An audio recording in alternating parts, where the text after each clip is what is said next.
5ই August গণঅভ্যুত্থানের মধ্য দিয়ে সরকার পতন হলে এর মধ্যে আইন শৃঙ্খলার অবনতি হয় আর এই সুযোগে হাজত লাগাই উগ্র মহল চারিমিকে গুরুত্ব থাকে লুটপাট সন্ত্রাসী চাঁদাবাজি সহ নানা অপকর্ম আর ইতরারে ধরি বেল্লাই নিয়মিত অভিযান পরিচালনা করার যৌথ বাহিনী গত মার্চের 20 তারিখ দিবাগত রায়তুত যৌথ বাহিনীর এক অভিযানত গ্রেপ্তার হয় দুজন, একজন হল মোহাম্মদ আসগর, আরেকজন তার সহযোগী মোহাম্মদ ছোটন মিয়া।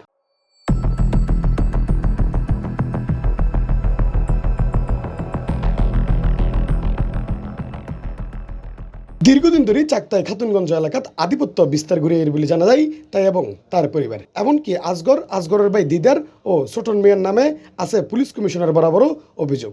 27 জন আইছে লগে লড়নে আর মান ধাক্কা দিয়ে সোয়ারাও দিয়ে তারপরে আর ধাক্কা দিয়ে দেয় আর লুঙ্গি সিঁড়ি গিয়ে সিঁড়ি তারপরে আর এদের তো মাতির নেবারি কিলে এদের তো মানে বলেন আইসে তারপর আর ধাক্কা দুক্কা দিয়ে সরাই দিয়ে আর তারপর দূরে সরে গিয়ে মানে অফিসের থেকে একটু দূরে আসলাম।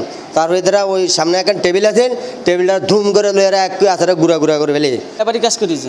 আমরা যে 5 আগস্ট দিন যেদিকে সরকার পতন হয়েছে সোহাগ সদরের অফিসের সামনে যে আমরা বইটা তখনই 27 টুকা ফুলাই নাইসা তিলে বসে তাই আমাকে মাজা বাচ্চা লাতি লুতি দিয়ে টিয়া এনতন সরাসরি আমরা আরেকখানে গেছি আর অফিসের সামনে এই টালা লইয়া ভাড়াটি করে একটা টেবিল আছিল, ওই টেবিলটারে দুরুম করিয়া আসার দিয়া ভাঙ্গিয়া চুরিয়া আমাকে হরে দিছে। 5ই আগস্ট সরকার পতন হলে ওই দিন রাতিয়াই বেশ কয়েকখান প্রতিষ্ঠানত হামলা চালায় বলে অভিযোগ করে তার বিরুদ্ধে। এখানে গণ অভ্যুত্থানের পরে এখানে এসে আমাদের মিলের অনেক মানুষকে মারধর করে এবং আমাদের অনেক মালামাল লুট করে।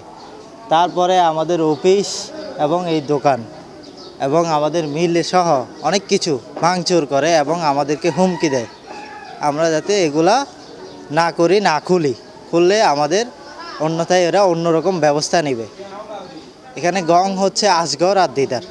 আটক হওয়া আসগর এবং ছোটন মিয়া সম্পর্কে জানতাম চাইলি মুঠোফোনে ভাকলে থানার অফিসার ইনচার্জ সিপ্লাজর হয়। বাসা থেকে আটক করা হয়েছে কবুল খাবার থেকে ছিল ওই আমাদের সময় হয়তো অভিযান টিম গেছিল, ওরা আটক করছে এবং কিছু করে যাচাই বাছাই করা হচ্ছে পরে এখনো আমরা চালান দিব, এখন চালান দিচ্ছি।